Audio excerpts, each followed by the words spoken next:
Hey friends, happy Monday, good Monday morning. Whatever just fell, this not having a good Monday morning, and welcome to another Monday motivation. And continue our series of Is Collecting Bad? What do you think about it, Rufus? Is collecting bad? Is the name of I don't know if you can see him. This is a very cramped, come up here buddy, a very cramped toy room. Currently, all around you, there are 4 garage type shelves, storage shelves that have all the stuff that's currently posted on eBay. That's all got boxes, priority mail boxes, extra boxes, packing peanuts, bubble wrap, tape, knives, all that stuff. Because we are trying to get through all the stuff. We have successfully got out of the storage unit, and we're trying to get rid of this stuff. And this was the best place to put it, where we could get it, work on it, we can see everything. It just makes the toy room a bit of a crowded mess right now. But that's okay. And I think that's a fitting segue as we go into today's topic. Now let's refresh if you're new to the Is Collecting Bad series.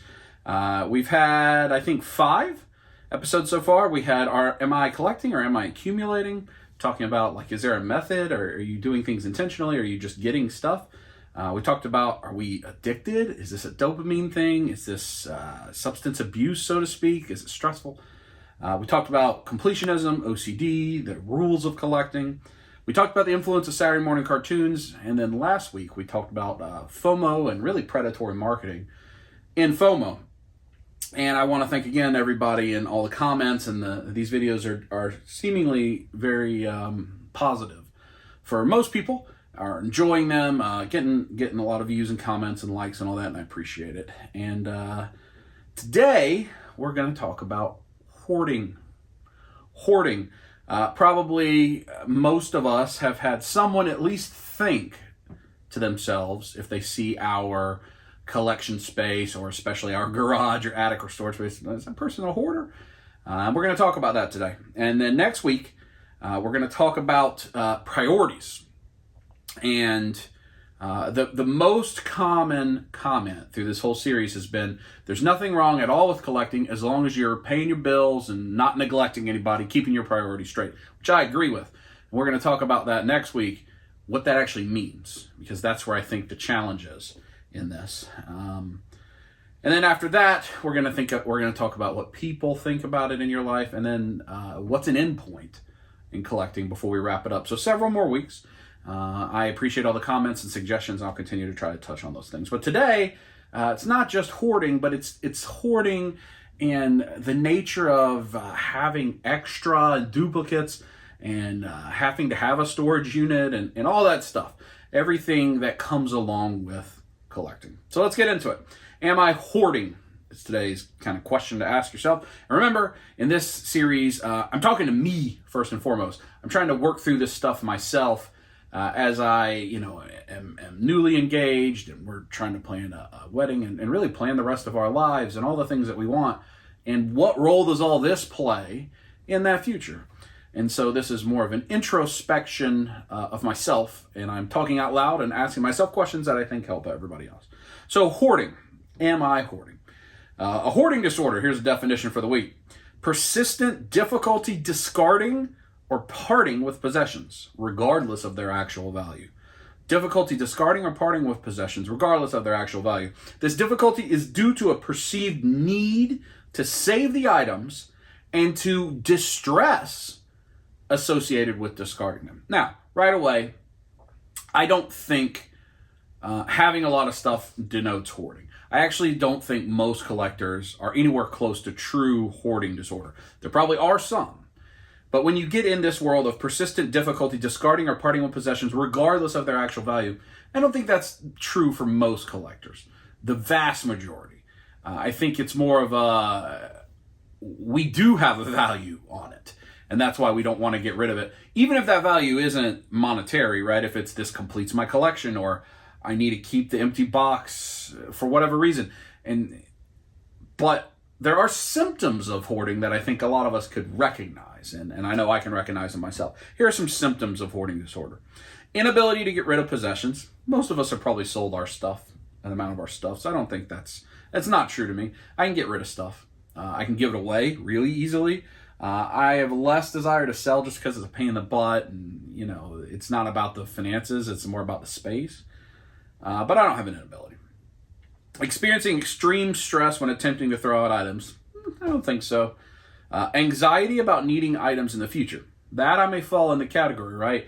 Thinking about if I don't keep 3 of this Goku figure, what happens if I need an extra Goku in a future display? They don't have to go back and get it, and I don't have it anymore, so I just should keep it. I should keep extras. I should keep duplicates. I think that one, anxiety about needing items in the future, is where a lot of us fall into it when we get extras of stuff just in case. Sometimes you buy extra, like 1 to rock and 1 to cop, 1 to have on ice, whatever.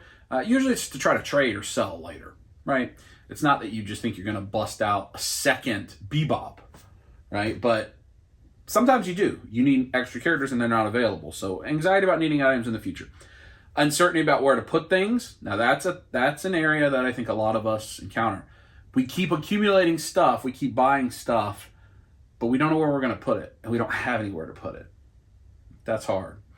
Distrust of other people touching their possessions. I think that's kind of unique to each individual. I don't actually agree that that's a super huge definition of hoarding, other than you encounter people that really do struggle with hoarding and they have like an empty McDonald's Coke cup and they don't want you to touch it and throw it away. That's people that really are struggling, and my heart goes out to them. Here's one. Living in unusable spaces due to clutter. Now, certainly I'm not talking about you're sitting on used pizza boxes. You can't step anywhere because there's trash everywhere. We all see that on the TV shows and such. But do some of us as collectors have turned our spaces or have areas of our homes that are unusable because of how much stuff we have? I just told you, this room right now is only usable to sell stuff on eBay. I can't see the TV. I can't see almost all of the collection because it's all blocked by clutter. It's unusable. It's usable for storage, but it's not really usable. So those are just some symptoms, and I think when you think through those, you can ask yourself, I'm asking myself, do I have that? Am I experiencing that? I'm not sure. So let's talk about the components, and when we talk about a collector hoarding, not as much as the psychological definition of hoarding. I'm going to just talk about me. We got a storage unit about a little bit over a year ago. At the time, it was $80 a month. That's still a lot. But I was going to start bdubfit all year, and I was going to start hunting multiple times a week and make multiple hunt videos a week. And in my mind, I needed a place where I could buy things on these hunt videos and hold them until I could give them away. But I was only giving away 4, 5, 6, maybe 8 figures in a month. Why did I need a storage unit for that? Well, because I just kept buying stuff. And I needed a storage unit to place it. You add to that, I struggle with, I can't pass up a deal. Right now, I have 1 G.I. Joe on display, 1 in the box. And then I have a bunch of loose ones that used to be set up in display to use for pictures. If I come across the Target sale that has the Python Patrol Vipers or the Python Patrol Bats for like $10 and there's 20 of them, it's going to be really hard for me to not just buy them. Why? Because it's a deal. What if I need 20 of them? It's a deal, it's a value, it's a good... But I don't have anywhere to put them. I don't have a way to display them. I don't have a way to store them. I don't have a good place to put them. So stick them in a storage unit. That's what I started doing. I look at a lot of this stuff on eBay. So again, we go back to FOMO. I didn't want to miss out on Action Force. I didn't know if I wanted the line or not. As an aside, I think the line looks great. It's just not for me. But I think it looks great. And so I had multiples of all Series 1 and all Series 2. And they were just sitting in a storage unit because I didn't want to miss out. But I didn't have where to put them, so they had to be in a storage unit. And we're paying $80, and I had justified it in my mind that I'm okay with the $80 because it's worth the $80 to me to do what I wanted to do with bdubfit for a year. But then it just became a big pile of stuff. And then I had all my empty statue boxes. And why were they there? Because the attic had no room because it was filled up with stuff. And the garage had no room because it was filled up with stuff. And now I'm paying to store things that I don't really need. Why can't I let that stuff go? Now we are letting it go. But you know what it took? It took them almost tripling the price of our storage unit, $220 a month, where I said, no, enough is enough. I got to get rid of this stuff. So I'm paying to store empty boxes, to store duplicates, and I could go months without seeing those things. Months. Is that an element of hoarding? I think you could say yeah, right? It may not be an extreme end, but it's an end that's like, why am I making this choice? What is the outcome? And that's what I ask myself. What is the end game in this? What do I hope happens? I'm buying the storage unit for what? What happens at the end when I've given all the prizes away and I still have a full storage unit? Well, now I got a big bunch of work ahead of me. And all this stuff I'm selling, I'm losing money on, right? Basically everything I'm selling for less than I paid for it. In some cases, quite a bit less. And so why did I do it? So I spent money to store stuff, to turn around and sell, to lose even more money on it. If I had just never bought it to begin with, how much further ahead would I be? But I did. Why did I? I don't know. Is collecting good? Is collecting bad? It's got to be regulated, right? So the storage unit is an element. If you have a storage unit that is predominantly filled up with toys, you should be asking yourself the same thing. I want to justify and say if we have a storage unit, the storage unit has to earn money, right? We have to put stuff in there and it's $100 worth of stuff, but we sell it and make $200 and we only spent $50 to do it. Okay, great. It made money. If it is losing money, it's not worth it. It's not worth it. What about boxes? If you've been watching the channel recently, you've seen that I've thrown away a ton of boxes, a bunch of Super 7 boxes, a bunch of all sorts of boxes. Empty boxes. And I thought I had gotten better because I opened most of my stuff. And I thought I had gotten better. And then I realized how many empty boxes I had all over the place that I was paying or using space in my home to store. Why? Why did I keep them? Yes, they look cool. I can also look at the look cool online. Yes, the Super 7 boxes are really well packaged, but once I take them out, was I ever going to open that thing and look at it again? No. And if I was going to sell it, was I going to go dig that one single box I need out of the attic to find it? No. Will I do that with 6 scale figures of Hot Toys? Yeah, probably. So I keep those. Do I keep the boxes for statues? Yes, because it's impossible to move a statue like if I move houses without a box. Do I need them for 1/12 scale, 1/18 scale? Absolutely not. So if you find yourself keeping empty boxes, just like I did, why am I doing this?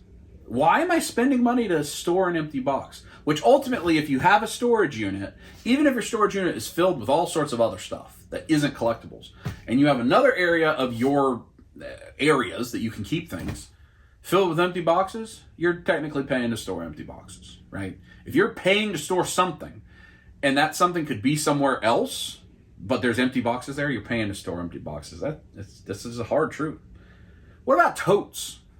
What about buying a figure and immediately putting a tote? If you listen to the Major Wrestling Figure podcast, guys, you hear they do weekly purchases, and they buy all this stuff, right? And they buy an action figure, and they immediately say, well, I've got this new Hulk Hogan action figure, but I just put it right in the tote. I just bagged it up, put it in the tote. Opened it, bagged it up, put it in the tote. Because it wasn't good enough to go on display. Well, why have it? Why buy it to begin with? And I think we all do that. I currently do that. There are things that I buy that I don't display. I never thought I'd be in that place, but there is. I got a bunch of totes in the garage now that I need to get through, but I got to get through all this stuff first and try to sell some of those loose guys that are in the totes. I've been buying Mafex figures, and I have them in the garage on a shelf that I like to get out and play with and take pictures with. I can't do that right now because I have no space to take pictures. But I hope to one day, and if I can't get there in the next 6 months, I'll sell those too. Got to get rid of them, right? If you can't use them the way you intended to, why do you have them? And totes, there's plenty of us that have no collection displayed at all. Our collection is entirely in totes. And maybe that's because you're just waiting, right? In 6 months, you're going to have a new house, you have a place to display it. It's temporary. For others, is it temporary, or is that just what you do? And if we do that, why? Why? I think that's a question to ask yourself. It's a question I ask myself. Why right now I've asked myself, why do I have 30 Cobra bats in a tote? 30. What picture am I going to take where I need 30? I could probably do 5 or 4 or 6. 30? Why? I don't know. Because those 30 bats, they were never really on display over here.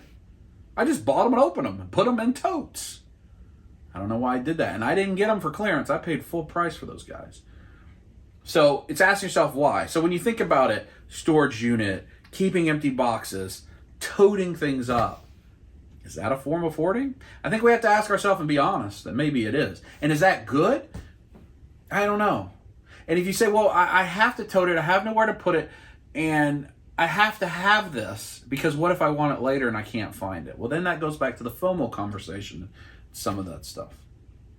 So it's hard, right? It really is hard, but I think there are elements of this that we all do encounter.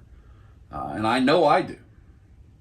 What about just never opening your figures? Piling it up. If you've watched a lot of folks' videos, you watched Josh's video recently, if you watched Cody's video, Seth's video, guys that are minimizing the amount of the hobby they do or minimizing the amount of YouTube they do, a common thread that they'd all say, and that you've heard me say is, I looked around and I had stuff piling up.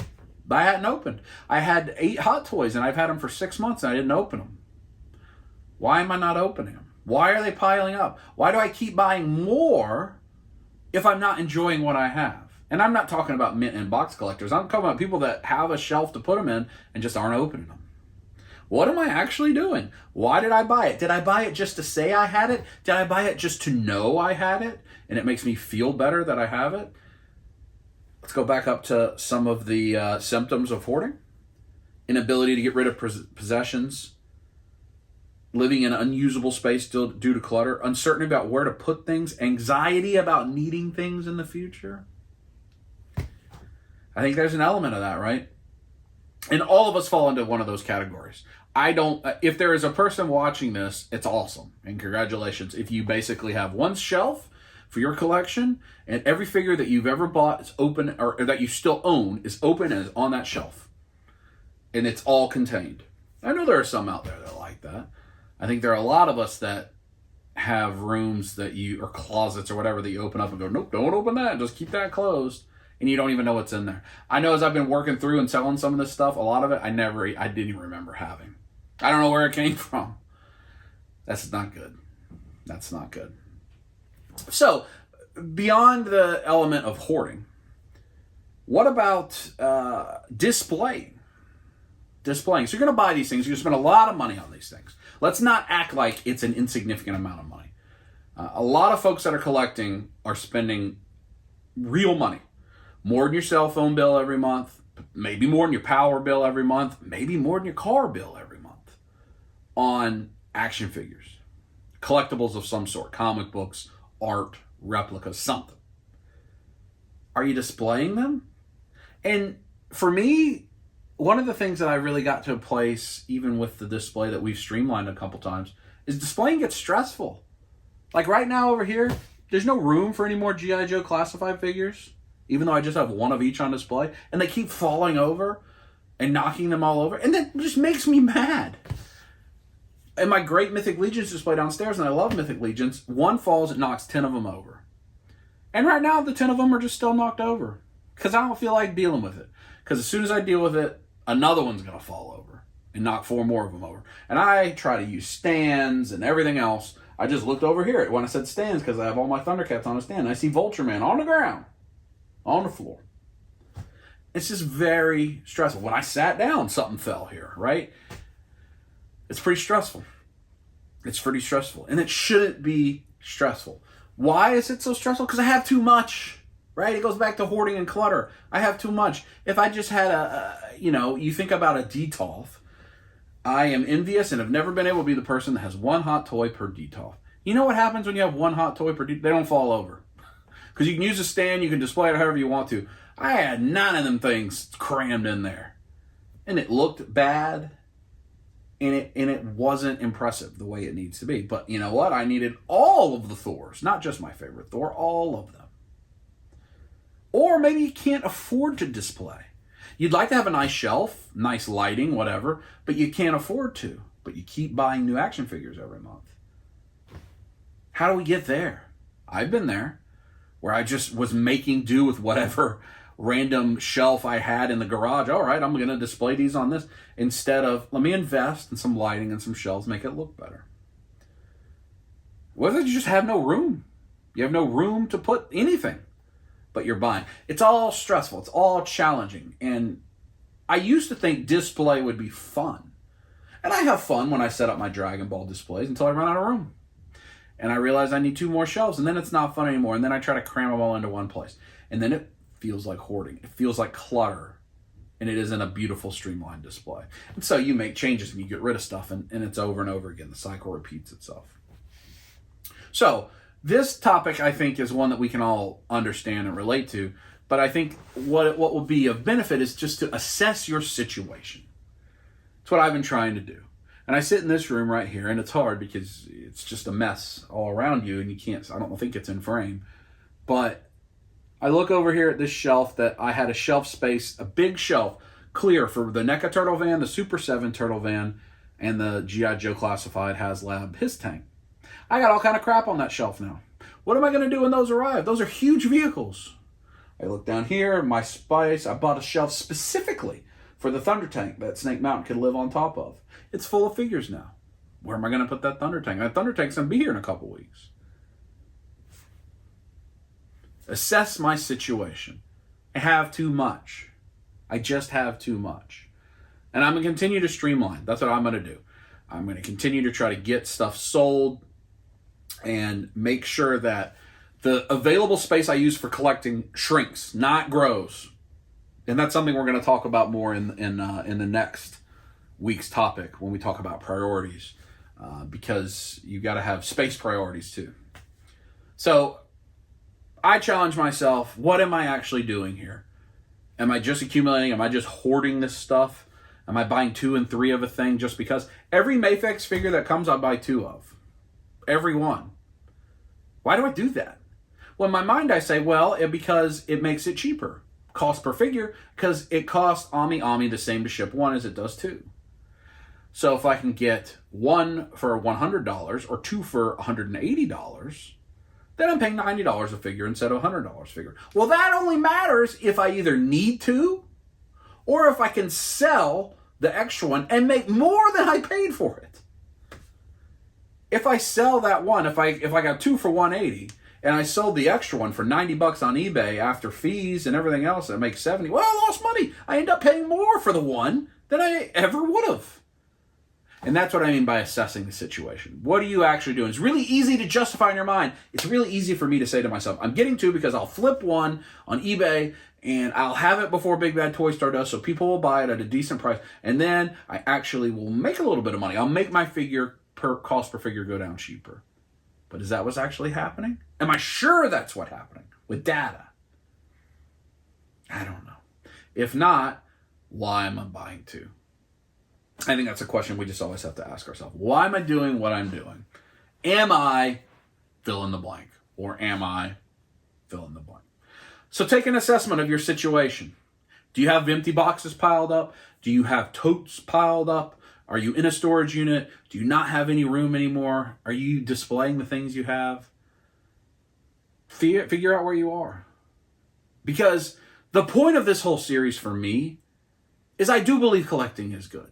I do believe it's a positive thing. But like everything, if we don't pay attention to what we're doing, it will become bad. And I don't want my collecting to become bad. I'm not exiting collecting. I got stuff everywhere in this house. We still love collecting as a family. But I want to make sure that we're doing what we're supposed to be doing with this and not letting it control us. And everybody says, no, collecting doesn't control me. I'm in full control. Are we sure? Am I sure? I don't think I have been in control recently. I think it's been controlling me. And I think the elements of hoarding have emerged. So that's my Monday. Hope your February is going good. Let's see. As you're watching this, it should be the day before Valentine's Day. So if you are celebrating Valentine's Day tomorrow with whomever that is, or by yourself, I hope that you enjoy, have a good time. And I really hope that February has been good for you so far and productive. Hopefully it's warming up soon. That groundhog said 6 more weeks. I hope that groundhog is wrong, because it's been pretty cold here and uncomfortable. So I'd like for it to warm up. Spring comes. Spring brings brightness and new attitudes and a eagerness to see what's next.